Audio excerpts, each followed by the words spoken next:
Bonjour à tous, je suis François de chez Création de Ray et donc suite à beaucoup de vos demandes, on va vous parler aujourd'hui d'une des dernières machines qu'on a reçues à l'atelier, donc il y a pratiquement 6 mois maintenant, d'une Ion Laser. Donc il s'agit là d'une Elite 10, voilà, 90 watts.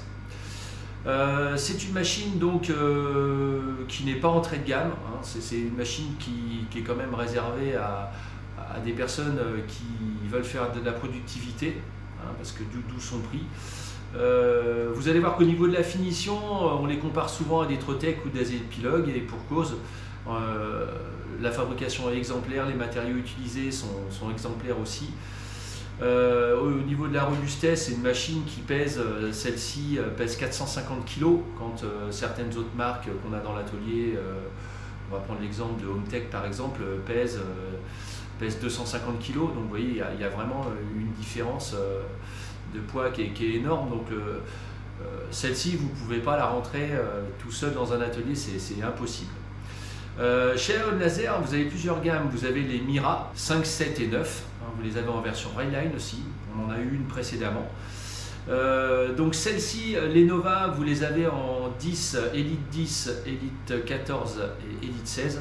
À chaque fois, c'est une histoire de dimension essentiellement qui change. Et après, vous avez les Nova Super, donc qui sont elles, il me semble, en double source. Donc vous avez du CO2 et de la source RF à l'intérieur. Donc le CO2 essentiellement pour la découpe et le RF pour la gravure précise. En ce qui nous concerne, on est sur une Elite 10 90 watts, donc tube en verre. C'est une machine qui a des accélérations qui peuvent aller jusqu'à 5G, 1200 mm/s en termes de gravure. Quels sont les avantages de cette machine? Eh bien, vous avez un Schindler qui est incorporé, un CW5000, donc ça refroidit plutôt bien. Vous avez un système d'aspiration avec un énorme moteur et une grosse turbine. Donc là, au niveau des fumées, il n'y a aucun problème, ça ne reste pas dans la machine. Ça pulse sévère. Le seul problème, c'est que ça fait quand même pas mal de bruit si vous éjectez sur l'extérieur. Mais par contre, c'est redoutable en efficacité. Qu'est-ce qu'on peut dire d'autre de cette machine? Sur cette machine, vous avez le pointeur rouge qui est sur le nez du laser. Vous avez un autofocus qui fait parfaitement le job, hein. On en a eu d'autres sur des machines, ça ne marchait pas du tout. Là, c'est ultra précis. Vous avez aussi une électrovanne qui vous permet d'avoir une pression automatique, mise en marche automatique de la pression d'air, surtout en découpe. Donc ça, c'est une option qui est plutôt pratique sur cette machine. Vous avez dessus, c'est du servomoteur, donc ça va très vite. Au niveau du champ de travail, c'est une 1000 par 700. Au niveau du poids, donc on l'a dit, 450 kg. Vous pouvez bosser avec RD Works et Lightburn. Nous, dans notre cas, on n'utilise que le Lightburn.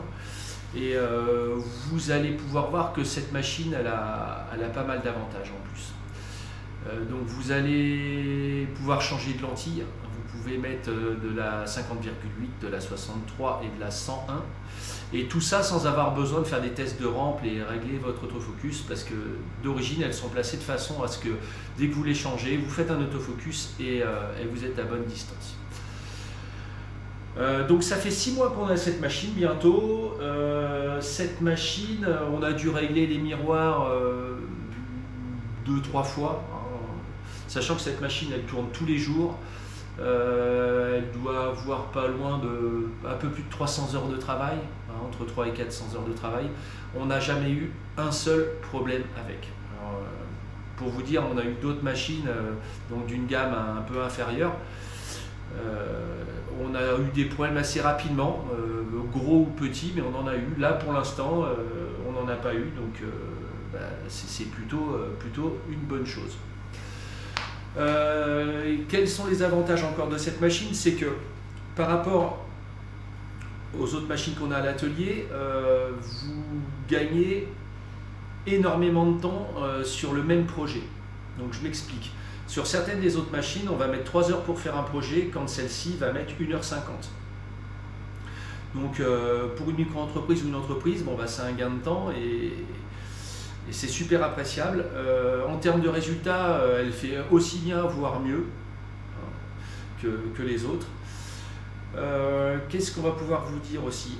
Oui, là, en termes de découpe, elle a une finesse de découpe qui est incroyable, ça nous a vachement surpris dès le départ. Donc ça c'est plutôt pas mal. Qu'est-ce que vous avez d'autre?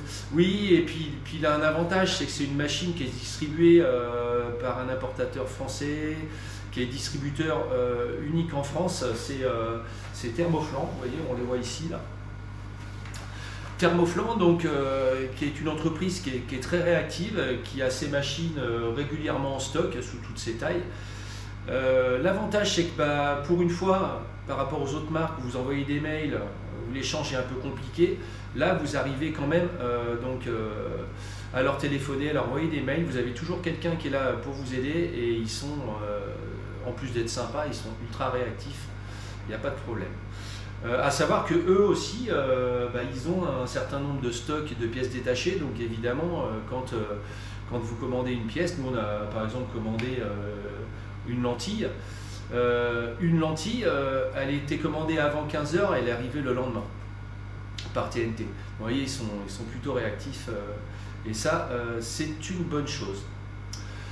Bon, alors maintenant, on va parler un petit peu des points plus négatifs de cette machine. Alors, les points à améliorer sur cette machine, c'est qu'il faut savoir que sur ce modèle-là, d'origine, qui n'est pas une Railline, vous n'avez pas de caméra. Donc, vous voyez, nous, on en a monté une. Donc, on a commandé donc, chez notre fournisseur Thermofland une caméra, donc Lightburn, adaptée à cette machine, qui fonctionne plutôt bien. Qu'est-ce qu'elle n'a pas non plus? Alors elle n'a pas de compresseur intégré, elle a juste le petit compresseur de base qui, comme toutes les autres machines, parce que c'est le même compresseur d'ailleurs, style aquarium, bah, ne fait pas le job. Faut être clair, quelle que soit la machine, y compris celle-ci, malgré que ce soit une super machine, c'est pas efficace au niveau de l'air. Donc celle-ci, on a un compresseur qui est branché dessus pour nous sortir quand on découpe 1,8 bar, entre 1,8 et 2 bars de pression. Voilà, tout ça sur l'électrovalve principal. Vous avez une entrée derrière qui vous permet de raccorder tout de suite un compresseur, ça c'est pratique aussi. Sinon, qu'est-ce qu'on a d'autre? Alors, sur ce modèle-là, comparé donc à la Mira 9S qu'on avait juste avant, le nettoyage des miroirs, vous allez voir que c'est assez compliqué parce qu'il y a des grosses courroies sur ces machines-là. Et donc, du coup, il faut aller dévisser avec une clé Allen les supports de miroirs. C'est pas super pratique non plus, quoi. Idem pour le nettoyage de la lentille ou changement de lentille. On a un petit accessoire. Hop, qui est ici pour donc démonter la lentille, et c'est pas vraiment pratique de pouvoir le tourner comme ça. Moi, ce que j'aime bien sur d'autres marques, c'est qu'ils vous fournissent quelque chose de rond, donc ça se clip et vous tournez comme un tournevis, et donc c'est beaucoup plus pratique. C'est un petit peu dommage, donc un point amélioré. Ça, c'est pas une grosse chose, je pense, pour une boîte comme Ion Laser. Voilà, c'est des axes d'amélioration, on va dire. Sur celle-ci, du coup, le tube n'est pas en haut, il n'est pas là, comme sur la plupart des lasers, et il est situé à mi-hauteur. Ce qui veut dire qu'en fait, vous avez un miroir de plus à régler. Donc vous avez un miroir qui va remonter le faisceau, et après vous allez avoir les mêmes miroirs que sur les autres machines. Donc ça vous fait un miroir de plus à régler. À savoir que ces miroirs, vous allez voir, pour y avoir accès, c'est pas pratique, il faut dévisser des parois de la machine. Donc ça, moi, ça me gêne. J'aurais préféré qu'il y ait des quarts de tour et qu'on puisse intervenir là-dessus plus facilement. C'est pas pratique. Mais bon, je pense que ça aussi, on peut l'améliorer. Autre chose, donc on va l'ouvrir. Hop. Le nid d'abeille n'a pas de fixation qui lui permette d'être remis exactement à la même place. Et ça, pour nous, c'est un vrai problème. Parce que sur ces machines-là, quand vous les enlevez, en dessous, vous avez des lames. Quand vous remettez le nid d'abeille, vous n'êtes pas exactement au même endroit. Alors, quand vous travaillez avec des gabarits, et ben, il se peut que votre gabarit, d'ailleurs c'est souvent le cas, vu que votre nid d'abeille n'a pas été remis exactement au même endroit, et ben, votre gabarit, bah, forcément, il ne fait plus l'effet voulu, quoi. C'est complètement déréglé et c'est plus centré. Donc ça par contre, bon, c'est un point à améliorer. Je pense que c'est faisable, hein. D'autres marques l'ont fait récemment. Donc ils mettent ça sur des plots de centrage et aux quatre coins et c'est centré. Et ça c'est quelque chose pour nous qui utilisons beaucoup de gabarits, c'est quelque chose d'hyper important et c'est vraiment quelque chose qu'il faut qu'ils fassent, quoi. Donc voilà pour ça. Ensuite, oui, alors c'est pareil, même si c'est une grande machine, vous avez que 200 de débattement en Z. Donc ça c'est aussi un problème parce que sur ce modèle-là, eh bien, vous avez du creux, c'est-à-dire qu'en dessous il y a la place, il y aurait la place qu'elle descende beaucoup. Si vous aviez mis un compresseur, un gros compresseur d'air, je comprends, il n'y aurait pas la place. Là, en l'occurrence, sur ce modèle-là, il y a la place. Et donc, on aurait pu, si vous espérez graver une caisse de pommes, par exemple, bah là, c'est pas possible. Là, nous, quand on en a à graver, bah, on passe sur d'autres machines. Voilà, ça c'est dommage alors que celle-ci elle a la place. Donc ça fait partie aussi des points négatifs. Qu'est-ce qu'on a? Ah oui, on a aussi, donc là vous avez un variateur de pression d'air sur le côté, on verra ça. Donc ça c'est plutôt pas mal. Nous il est réglé à fond parce qu'on a mis des manomètres de pression partout. Donc on a notre pression standard pour la découpe, hein, qui est réglée et notre pression aussi pour la gravure qui est réglée. Comme ça, on ne s'occupe plus de rien. Là aussi, ce qui manque, c'est une lumière sur le dessus de la machine. Moi, j'aurais bien aimé qu'il y ait une rampe à LED au-dessus qui m'éclaire vraiment la zone de travail, comme les Redline, hein, les Redline d'ailleurs c'est le cas. Voilà. Bon, elles éclairent bien, attention quand même, elles éclairent pas mal, mais c'est vrai que j'aurais préféré avoir une lumière qui arrive par le dessus, histoire de voir encore mieux là où on est. Chose aussi que vous n'avez pas sur les lumières qu'on a là, vous n'avez pas de variateur de lumière. Donc ça c'est un petit peu dommage, hein, parce que c'est qu'un petit bouton, ça aurait été pas mal de l'avoir. Ensuite, ce que vous allez pouvoir voir là, on en discutait tout à l'heure, c'est sur le côté de la machine, sur tous les bords, vous avez un joint rouge, ce qui permet que les fumées ne s'échappent pas de la machine. Donc ça, petit point positif aussi. Bon, maintenant ce que je vous propose, c'est qu'on fasse ensemble un tour un peu plus proche de la machine. Allez, c'est parti. Donc là, on va faire un petit tour approfondi. Vous voyez que sur tout le long, vous avez donc des joints qui font l'étanchéité pour pas que les fumées s'en aillent. Sur ces machines-là, c'est pareil, regardez ça. Avant de trouver des charnières comme ça, sur d'autres machines, eh ben, il faut s'accrocher parce que là c'est du solide, c'est du costaud. Ensuite là vous avez ici là toute la rampe d'aspiration. Donc là ça aspire ici, ça aspire en dessous. Donc la tête laser. La tête laser, celle-ci est protégée ici là par une petite lentille de protection. Alors nous on a commandé une autre lentille, vous voyez, celle qui est juste là. Celle-ci là d'origine elle n'est pas là, ni sur les Rainlight. Donc le but étant que les fumées ne rentrent pas à l'intérieur et salissent notre miroir intérieur. Étant donné qu'ils sont chiants à nettoyer, on a optionné cette machine de cette lentille et ça fait le boulot, c'est super bien. Donc là on voit la petite caméra Lightburn donc, qui a été mise en option. On va maintenant pouvoir faire un petit tour du côté de l'intérieur de la machine. Hop. Voilà. Donc là, vous avez un tiroir de récupération des débris. En dessous, vous avez les lames. Vous avez juste ici, là, tout au bout, là, j'ai oublié de vous le dire ça. Là, ici, vous avez donc un petit cache qui s'enlève pour faire traverser votre plaque de bois si vous n'avez pas la place de la mettre entièrement dans la machine. Ensuite, en dessous, qu'est-ce qu'on voit? Donc on voit de l'aspiration et vous voyez, là il y a du vide, là il y a beaucoup de place. Et c'est dommage qu'on n'ait pas pu descendre beaucoup plus. Vous voyez, là on descend les 200 mm. Voilà. Alors le Z sur cette machine, c'est entièrement sur roulement à billes. C'est-à-dire que du coup, quand votre plateau il descend, il ne fait pas ça comme la plupart des autres machines. Voilà, c'est-à-dire qu'à chaque fois que sur les autres machines vous bougez, il bouge de droite à gauche. Et pareil, si vous avez des gabarits, et ben du coup, suivant où il s'arrête, et ben vous pouvez avoir jusqu'à 1 mm, voire 1 mm et demi de décalage. Là, ça n'existe pas. Quand ça monte tout droit. Et ça change la vie aussi. Donc ça, hop, c'est le devant. Le petit pupitre de commande, très clair.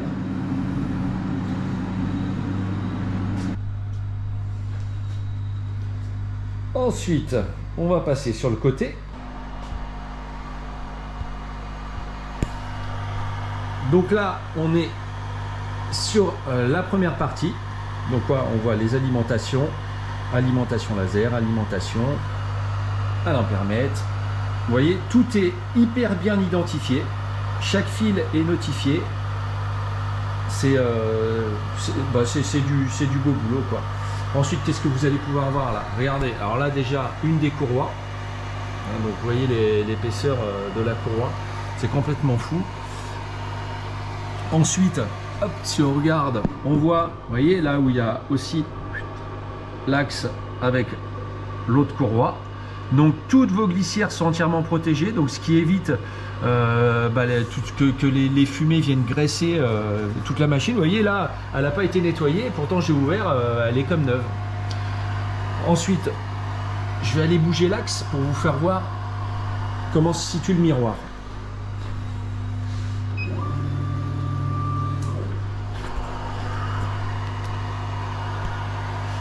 Alors, vous voyez la petite lentille de protection donc qui arrive là-bas, là.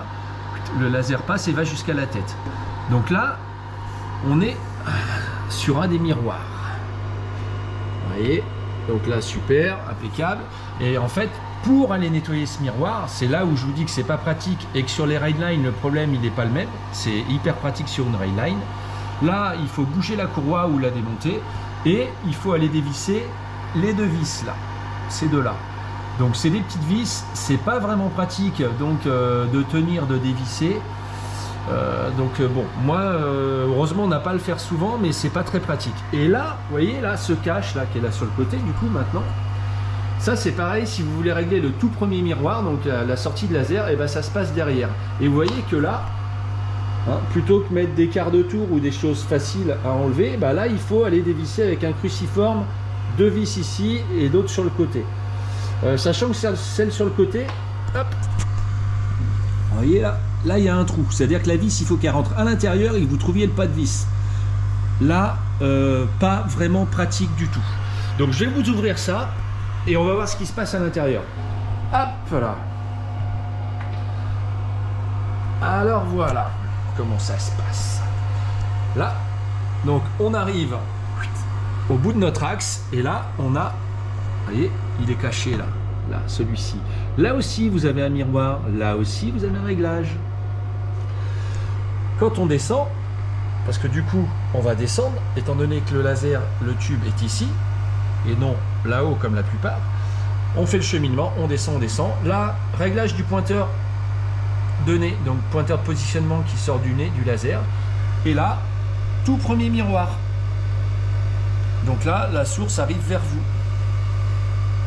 Donc vous voyez, c'est pas vraiment pratique du fait que... Moi, ce que j'aurais aimé, en fait, c'est que là, il y a un carter, simplement pour éviter de démonter la paroi, qu'il y a un carter qu'on ouvre comme une porte et qu'on puisse intervenir dessus.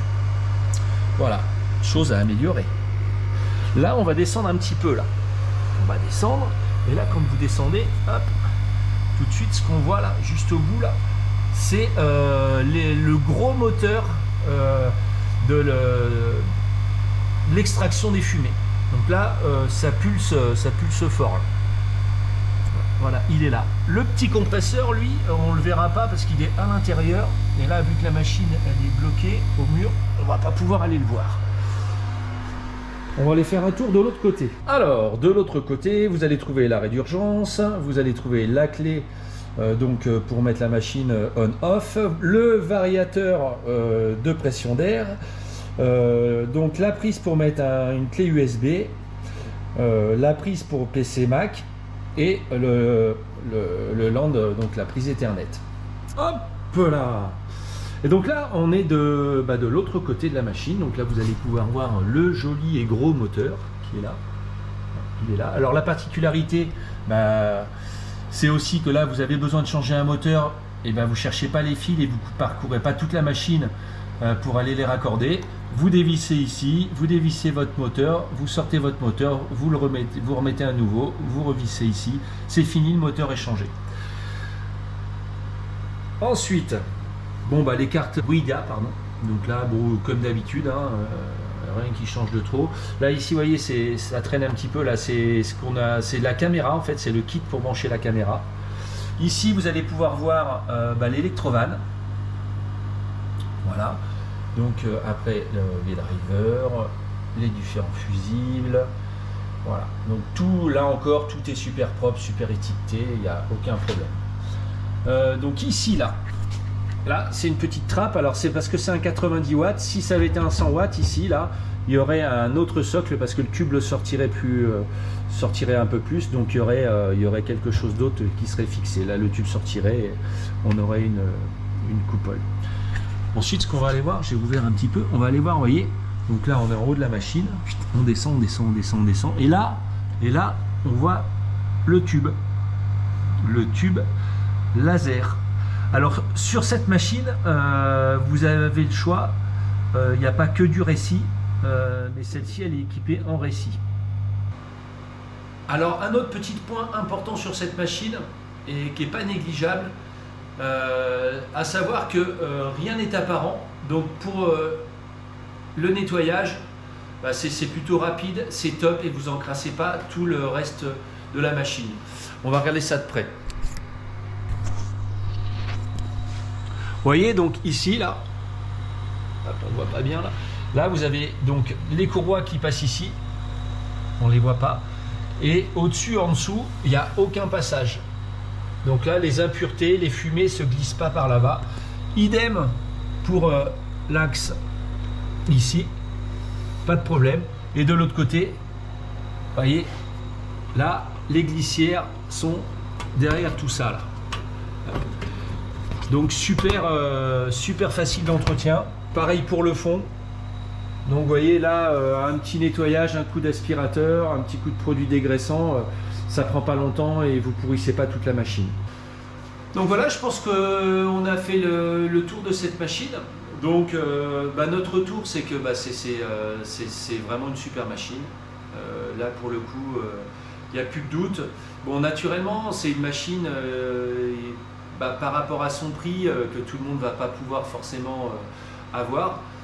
C'est une machine qui, hors taxe, est à environ 12 000 €. Hein. Vous la prenez en 100 watts, il n'y a pas beaucoup d'écart. Hein. Je crois qu'il y a 200 ou 300 € d'écart. C'est pas énorme en termes d'écart. Mais c'est vraiment une super machine. Alors voilà, c'est difficile. On fera peut-être une vidéo de comparaison avec Vevor qu'on a ici ou Hometech qu'on a là-bas. Mais ça a moins d'intérêt dans le sens où voilà, on est vraiment sur quelque chose de très haut de gamme et on peut difficilement comparer d'autres machines avec celle-ci. Donc voilà, j'espère que cette vidéo va vous éclairer un petit peu. Si vous avez des questions, il ne faut pas hésiter à les poser. Je vais vous mettre les liens de Thermoflan si jamais vous voulez les appeler pour plus de renseignements. C'est pareil, en termes de livraison, quand ils ont la machine en stock, ça va très très vite. Ils testent la machine avant de vous l'envoyer et ils vous l'envoient. Donc là-dessus, c'est encore une fois, ça se passe plutôt bien. Bon voilà, je vous dis à bientôt pour d'autres vidéos. J'espère que celle-ci vous a plu et qu'on va se revoir rapidement.